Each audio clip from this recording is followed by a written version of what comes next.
What is going on, comic book fans? Welcome back to Bruce and Stephanie Comics. My name is Bruce, and today is Tuesday, November 8th of 2022, and tomorrow is November 9th. That means it would be New Comic Book Day. That's right, guys, the best day of the work week. That is when we get our hands on the newest, the latest, the greatest comic books to read. That's right, guys, in this video, it is my must-have pickups for this upcoming New Comic Book Day. This is the hype video to get you pumped and excited about all the books that I am personally really excited about. So let's not waste any more time, guys. We have a whole list of things to go over, so let's go ahead and dive into the checklist for today's video. And the first thing that we're gonna go over in today's video is my pull list. I'm gonna show you guys all the books that I'm picking up this week, and after that, we're gonna go ahead and dive into the chopping block. That's right, guys, these are the books that I am cutting or thinking of cutting from my pull list, and then after that, we're gonna go over my cover lover picks. This is probably my favorite section of the video besides the top 5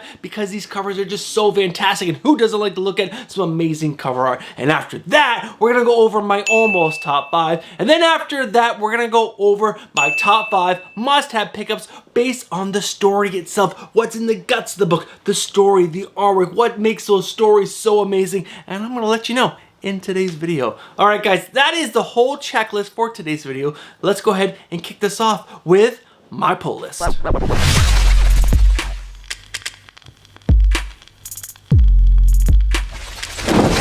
Alright, guys, so my pull list, as you guys can see, it's pretty large. Oh, hold on right here. It's pretty large, but it's really not that bad. We actually have 5 less books than last week. So on my pull list this week, there are 22 books that I'm picking up this week, which includes 3 new number 1s, and there are only 4 titles that I am currently not caught up on. And guys, those 4 titles will not be considered for the top 5 must-have pickups books because I am not caught up on those stories, and I want to make sure that I am telling you guys about the best stories to be reading. So that's just a little note for you guys. Those books will not be on the top 5 must-have pickups. So with the pull list out of the way, let's go ahead and dive into the chopping block.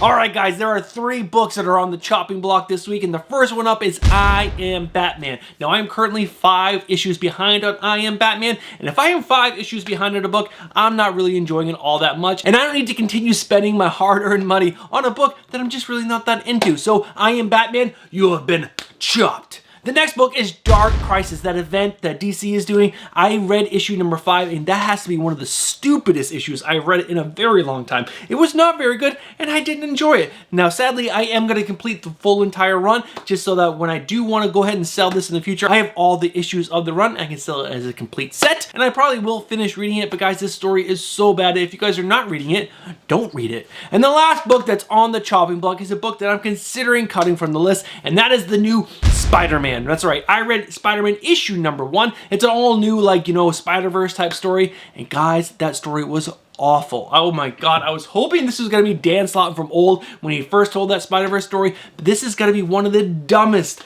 stories I've read in a long time. The characters were lame. I just did not enjoy it at all. So I'm probably gonna give this 2 more issues because I already pre-ordered those 2 issues right there, 2 and 3. But right now, Spider-Man, you are on the chopping block, this close to being chopped. All right, guys, those are the 3 books on the chopping block. Let's go ahead and dive into those cover lover picks. Alright, guys, there are 5 covers that I want to show off to you guys. Let's go ahead and dive into this first one. I'm talking about Avengers, X-Men, Eternal, Judgment Day, Omega, number 1, the Alexander Lozano variant. This cover is just so gorgeous, in my opinion. The way that Captain America looks in that hulked out suit looks so freaking gorgeous. You got Wolverine and some Eternal behind him. Alexander just did such a fantastic job with this cover, and I really like it. Now, the next cover is for the new Golden Age number 1. This is a one-shot, and this is the 1 in 25 incentive cover done by Dan Hipp. Now, Dan Hipp is probably an acquired taste, and I personally just really enjoy his artwork, and I think this cover is absolutely fantastic. And after that, we have Batman Incorporated issue number 2. This is the B cover done by Jorge Molina, and I just think it's absolutely fantastic. This cover is so gorgeous. Guys, this features the whole cast of Batman characters that is featured in Batman Inc. And I just think Jorge Molina made them all look epic and amazing. I wish the interior art looked like this, but guys, this is a gorgeous cover, and I just wanted to share it with you. And the next cover up is also for Batman Incorporated issue number 2. Now this is the cover E. This is the design variant featuring a new character called Fisher, which might have their first appearance in this issue right here. But guys, I just am a sucker for these design variants, and John Timms did a fantastic job on the design for this new character, Fisher. And the last cover that I'm super stoked about is the Death of Superman, the 30th anniversary special number 1. And this is the 1 in 25 Francisco Mattina variant featuring Doomsday in the background holding the Superman cape, and it just looks absolutely fantastic. If you're not a Francisco Mattina fan, who are you? Because this cover is fantastic, and most of the cover art that he does is so good. Alright guys, those are the 5 covers that I'm really into this week based on the cover art alone. Let's go ahead and dive into the almost top 5. Alright guys, we only have 2 books on the almost top 5, and the first one up is Moon Knight issue number 17. Guys, I've been talking about Moon Knight for so long. It's hit the top 5 list so many times. It just didn't make it this week because there's some really good books on the top 5 list. But guys, if you're not reading the Jed MacKay run, get on it. This Moon Knight run is so freaking good. I'm loving all of it. The story itself, I love the fact that there's a lot of vampires in it because I'm a big vampire fan, but I also love the artwork in this book as well. So guys, make sure you're picking up Moon Knight. It's just an easy pickup. Alright guys, and the other book that I'm really excited about is the one-shot called The New Golden Age. This is DC relaunching the Justice Society. That's right guys, Jeff Johns is back in the writer's seat. He's bringing us back the Justice Society, and I could not be more excited for this. And I'm really hoping that Jeff Johns nails this one. So those are the 2 books on the almost top 5 list. Let's go ahead and dive into my top 5 must-have pickups for this upcoming new comic book day, which is November 9th of 2022.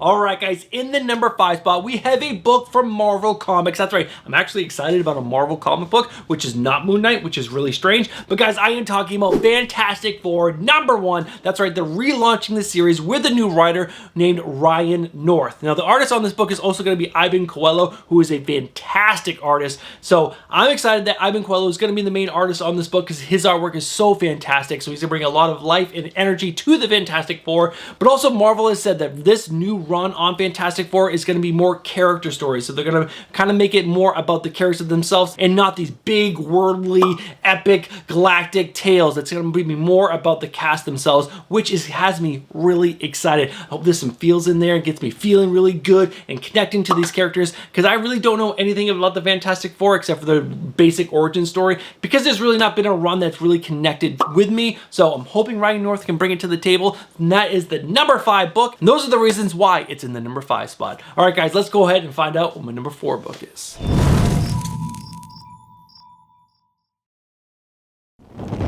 Alright guys, the book that's in the number 4 spot was a little bit of a shocker to me. I wasn't expecting to enjoy this book all that much, and I'm talking about Dark Ride. Issue number 2 drops this week, and I read number 1 last night, and guys, Dark Ride was so much fun. Now, this is written by Joshua Williamson and art by Andrea Brenson and Andreo Lucas. I'm probably totally butchering your name, and I apologize about that, guys, but guys, your artwork is fantastic. Your artwork was really what sold me on this book, but also Joshua Williamson stepping out of the superhero universe and telling an independent story was so good. The ending of issue number 1 was epic. It was so good. The whole story is based around an amusement park that's a horror park. It's all horror. And guys, there are some dark and twisted things that happen in this horror amusement park. It is so freaking good. I'm really looking forward to issue number 2. Is the character that was the kind of like the main character from issue number 1 going to make it to issue number 2? Or what happened to him at the end of issue number 1? Was that the end of that character? I don't know. You guys would have to read it to find out. Alright guys, Dark Ride is in the number 4 spot. Let's go ahead and find out what's in the number 3 spot.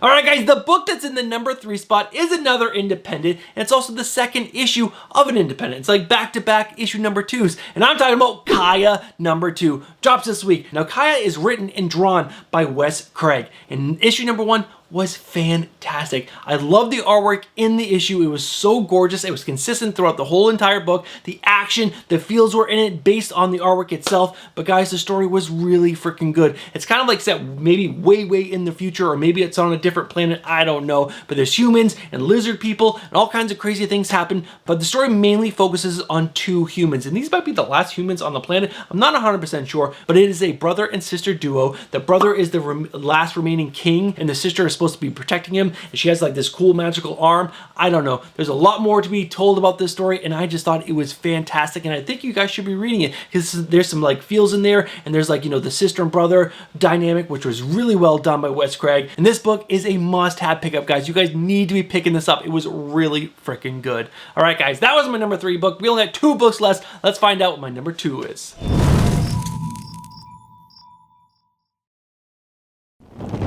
All right, we've had 1 Marvel, 2 Independents. We need at least 1 DC book on this. And guys, I'm a big DC fan, so obviously there's gonna be 1 book. And what is that 1 DC book? Well, it's Wildcats #1. I am so pumped the Wildcats are coming to DC Comics. And this first issue is going to be written by Matthew Rosenberg and art by Steven Segovia. Guys, this is going to be an amazing book. At least I think it's going to be an amazing book because Matthew Rosenberg has done such great work as of late at DC Comics. And guys, Steven Segovia has done some gorgeous artwork. So we're going to have gorgeous artwork and possibly an amazing story. Now, I've only written, I think, 2 things based on Wildcats because Wildcats was still coming out when I first started collecting comics back in 2005. So I got a little bit of knowledge on them, but guys, I hope DC does a good job of reintroducing them to the universe because ever since the Wildcats were like brought into the main DC universe, I think the only character we've seen so far is Grifter. So I really hope DC does a really good job of introducing all these characters really well, really seamlessly, and we get a really, really good story. And we can also see some of the other DC Universe characters involved with the Wildcats. I think that'd be really awesome. It would be really cool. And I'm really excited and stoked for this book. Guys, I would love to hear you guys' thoughts on this book and these characters. And guys, what about that 1 in 25? That cover is so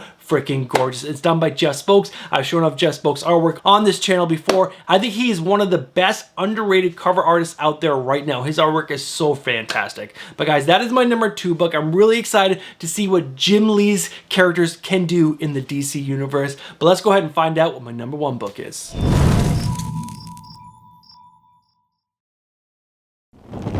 All right, guys, obviously the book that's in the number 1 spot is Do a Powerbomb. This book is so freaking good. Now, this is written and drawn by Daniel Warren Johnson, and it is a must-have pickup. Guys, almost everyone thinks this book is amazing if you guys are reading it. If you're not reading it, guys, wait till this book comes out in trade, get all the issues, and read it and enjoy it. This is such a heartfelt tale. I don't need to go into the specifics of what this is, but there is a father and daughter who lose the most important person in their life, and they will do anything to bring it back, and that is, you know, go to another reality and wrestle for their chance to bring that person back. That's pretty much what it is, and it's brutal, and it's amazing, and it's action-packed, and there's so many hearts and feels because every person in this tournament is trying to bring back one loved one. And guys, the end of issue number 5 was epic because the tag team battle was happening, and our 2 main characters lost, but the team that won are now going to fight head to head and try to kill each other, and the person who survives will be able to bring back their loved one. Holy guacamole. It was so epic and amazing, guys. You need to be reading this. You need to be enjoying this. The artwork by Daniel Warren Johnson is amazing, and the story is freaking fantastic. All right, guys, read Do a Powerbomb, and that is everything. We've done the pull list. We've done the chopping block. We've done the cover lovers. We've done the almost top 5. We did all 5 issues on the top 5 must-have pickups. All we need to do is wrap this video up. Let's do it. All right, guys, you guys have made it to the end of the video. If you guys have made it this far, you guys know what I'm going to say. You guys are legends. Thank you guys so much for watching to the end of the video. Now, if you guys are not subscribed to the channel, get yourself subscribed. Hit that bell for notification and smash that like button. Now, if you guys really want to do a solid, guys, leave a comment down below. Let me know what your top 5 list, what your cover lover picks are, and also what's on your chopping block. All right, guys, thank you guys so much for watching, and I'll catch you guys on the next one, which will probably be my comic book speculation recommendations. Peace.